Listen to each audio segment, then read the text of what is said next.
We are started the discussion on the topic scope of total income, and in the previous class we have understood that the calculation of the total income is based on four parameters. That is the residential status of that person, then where the income is earned or received, whether it is earned or received in India or outside India, when it is received, whether it is received in previous year, and whether it is an exempt income. Okay, by knowing all these four things, we can calculate the total income of a person. Gross total income, we can say. Calculate the gross total income of a person on the basis of these four parameters or four things.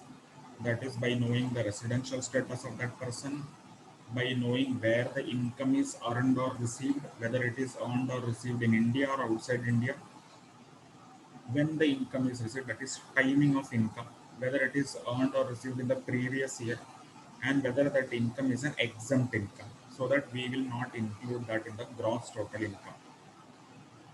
Okay, there are two concepts. One is the gross total income and one is the taxable income. So from the gross total income, then we will reduce the deductions list given in the Income Tax Act. That will become a taxable income.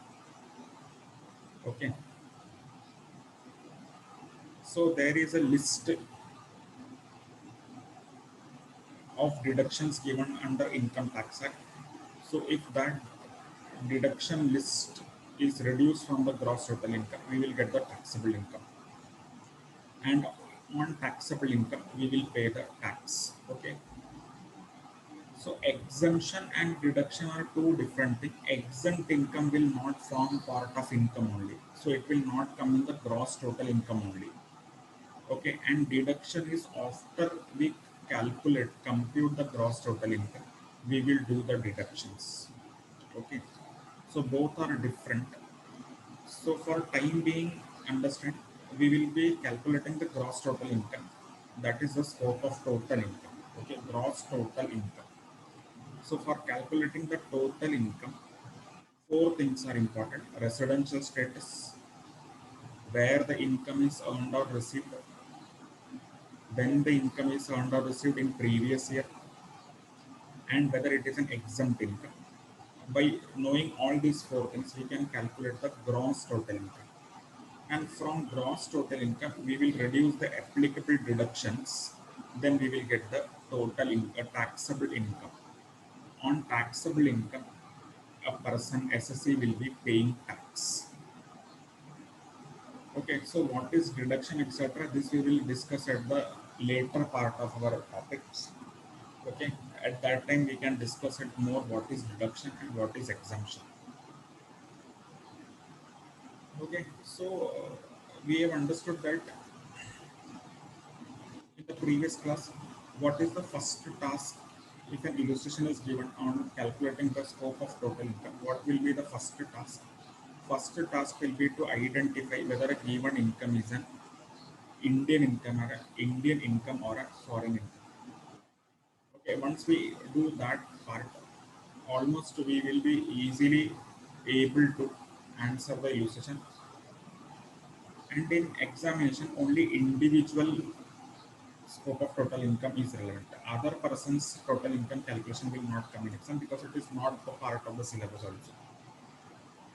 So for first we will have to understand whether an income given in the question is an Indian income or an foreign income. If it is an Indian income, all the three will be liable to pay tax.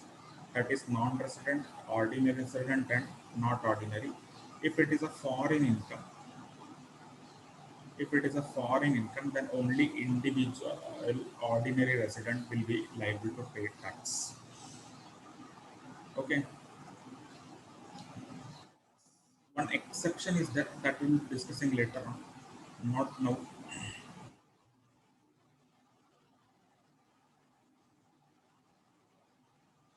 So if it is an Indian income, all will be paying tax. If it is a foreign income,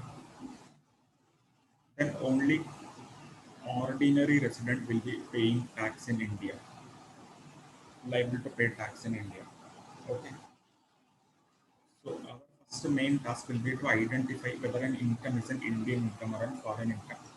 And how to identify that? If that income is having any connection with India, that will become an Indian income. If that income is not having any connection with India, nexus with India, that is known as nexus theory, means it should be connected with India, then it will be Indian income. Otherwise, it will be a foreign income. So when it will be connected in India, if income is received in India, okay, or you are earning that income in India. See, here or is a very important. If income is received or earned in India, then it will be an Indian income. Okay, if you are earning income in India but you are receiving outside India, then also it will be Indian income only because you have earned that income in India. Earning means right to receive. If you are worked in India, you will earn income in India. But whether you take salary outside India, that is not relevant. You have earned income in India because you are working in India. So your right to receive the income will be arising in India only. That's why it will be an Indian income. And this receipt is a very simple thing. If you are receiving any money in India, it will be an Indian income. All other income which is not received in India or earned in India or deemed to receive in India or deemed to accrue in India will be foreign income. One illustration we have discussed last week, they will be discussing another illustration on scope of total income.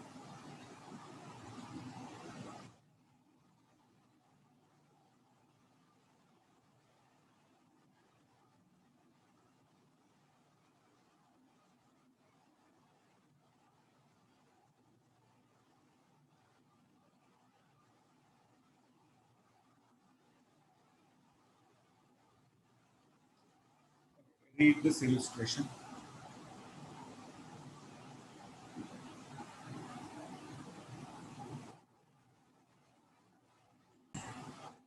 So go to illustration number 2. A had the following income. So A is an individual is having the following income during the previous year, 31st March 2020. Okay. What are the income list given? See, salary received in India for 3 months, 9,000 rupees. He is receiving the salary.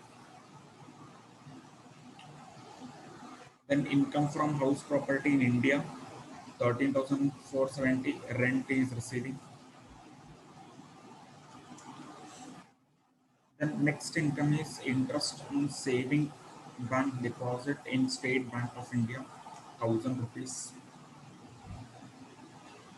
Then amount brought into India out of the past untaxed profit earned in Germany. Okay.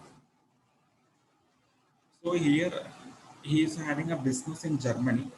He is bringing that profit to India. Okay, so this will be a case of remittance actually.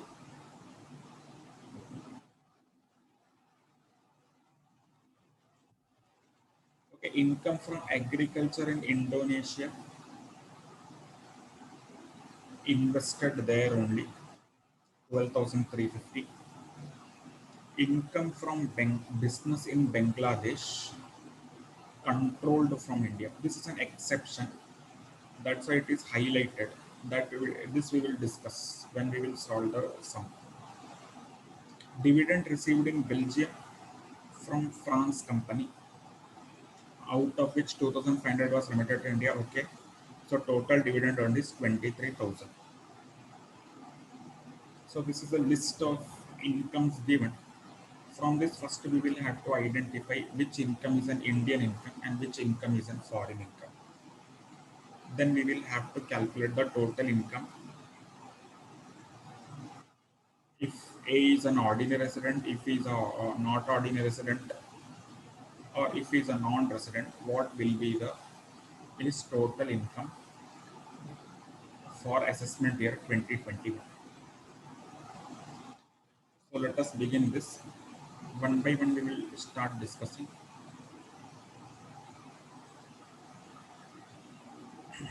Everybody can actively participate by putting their message in the chat box, whether it is an Indian income or a foreign income. Then we will discuss one by one. First, tell salary received in India for 3 months, 9,000 rupees, 9,000. Whether it will be an Indian income or foreign income. Salary received in India for 3 months, 9,000 rupees. A is receiving as a salary for 3 months, whether it will be an Indian income or a foreign income. Indian income, correct. So it will be an Indian income.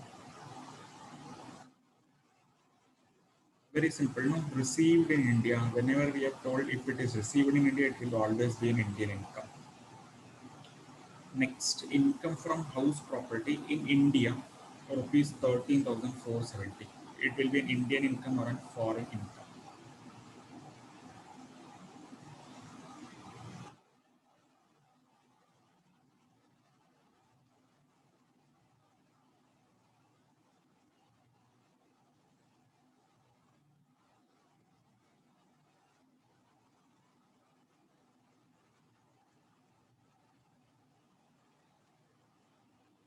It will be an Indian income. Very simple, no? House properties in India, so it will always be an Indian income only, no? If your property is in India, you will earning income in India, no? So it will be an Indian income.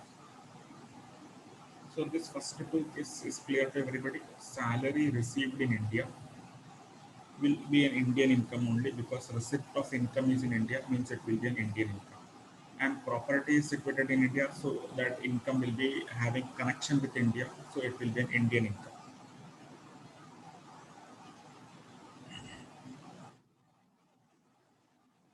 Next, interest on saving bank deposit in State Bank of India. Indian income or foreign income?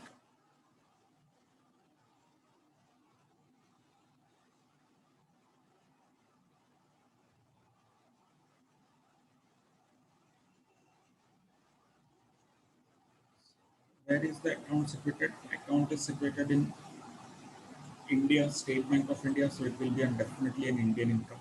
Very good. So it will be an Indian income because your account is also in India, so interest will be earned in India, so it will be an Indian income.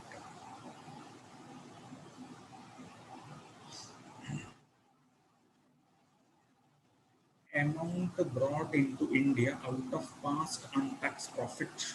So actually, he's having a business in Germany. He is bringing back that profit to India. So this is a remittance actually. So in last class, we have seen that remittance is not relevant. So this past untaxed profit is not taxable in India. So this will not be an income. So remember this point. Past untaxed profit brought to India is not taxable. Okay, it will not be included in income only. So past untaxed profit, amount brought into India out of past untaxed profit. That way this word is highlighted in this PPT. So that past untaxed profit, you can remember it is not an income. Okay.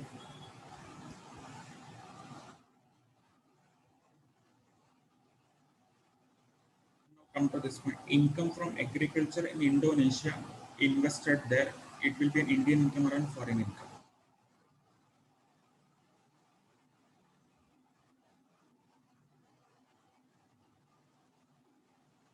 Income from agriculture in Indonesia invested there, it will be an Indian income or a foreign income. Very good, it is a foreign income because agriculture is in Indonesia and amount is received there and invested there only.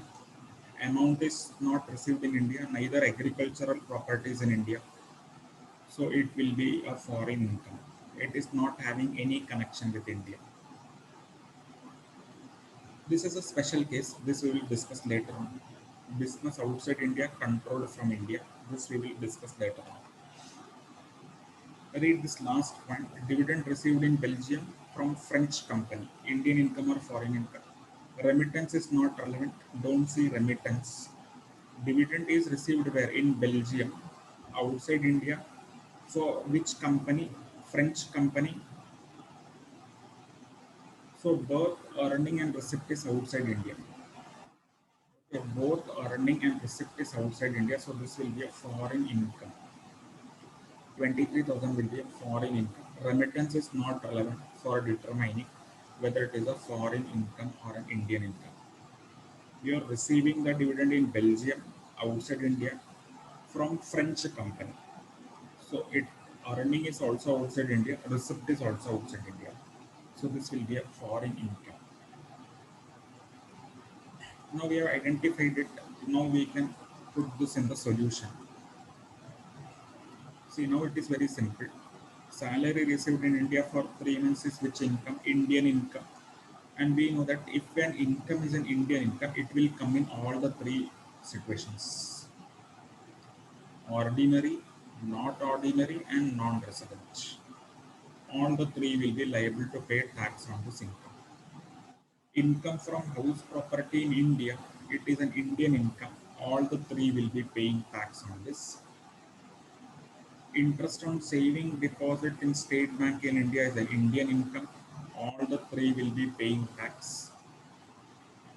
Always remember this point: past untaxed profit brought back to India is not an income. If it is not an income, it will not be included only. No, it is not an income only. So we will not include it in taxable income. So remember this point: past untaxed profit is not an income. Okay. So if you will see, that's why we have highlighted this in the PPT. Past untaxed profit means you have earned the profit in previous years, some years back. You are now bringing that back to India. So it is not an income, not taxable income.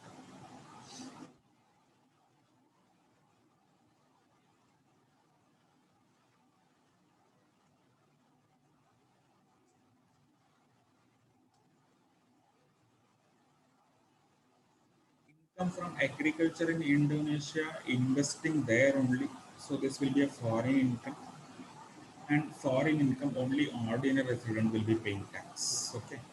Not ordinary resident and non-resident will not pay tax on foreign income.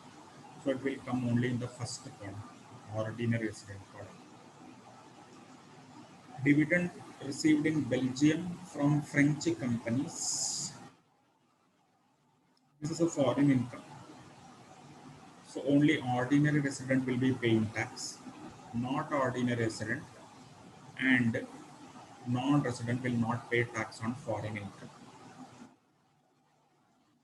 All the list we have completed, only one is left, which is a special case. This we will be now discussing. Income from business in Bangladesh controlled from India. Here, if you will see, here whether it is an Indian income or foreign income is not written. What is written? See the note. So now we will have to go to the note. Before going to that, let us understand this case. Here it is said that you are having a business in Bangladesh. Okay, your business is in Bangladesh, but you are controlling that business from India. Okay. So where is your business? Your business is in Bangladesh. Only you are controlling that business from India. So here, for understanding this, we will have to go to the note. What is that note? Let us see. This is a special case. If a business is outside India, remember, understand properly. If a business is outside India, but it is controlled from India, so you are controlling that business in India. Okay. In such situation, such income will be taxable in two situations. In ordinary resident also it will be taxable. and in not ordinary resident also it will be taxable. For non-resident, it is not taxable. This is the special case which we were telling, no, in the beginning. There is a special case. So this is the special case. If a business is outside India, but you're controlling that business from India, in two cases it will be taxable. In hands of ordinary resident, it will be taxable, and in case hands of not ordinary resident, it will be taxable. Okay. So this is the special case. You should remember, if a business is outside India, but it is controlled from India, such income will be taxable in hands of ordinary resident also and not ordinary resident also. So if you will see, income from business in Bangladesh, it is outside India, but it is controlled from India.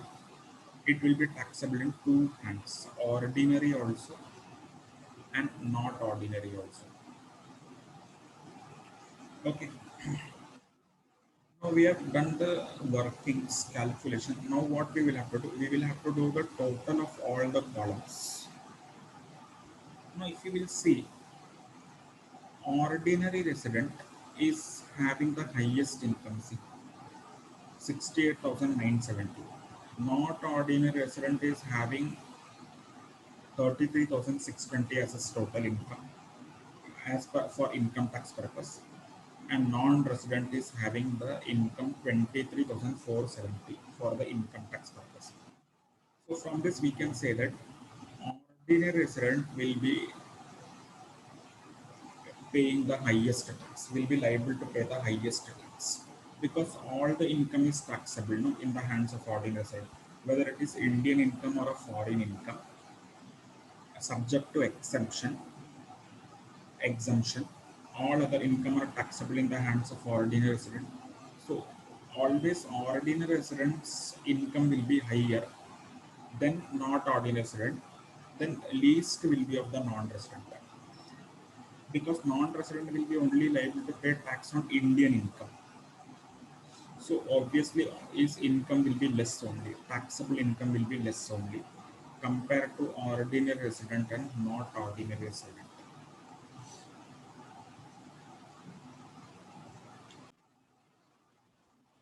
So today we will be stopping here only. Further we will be discussing in the next class.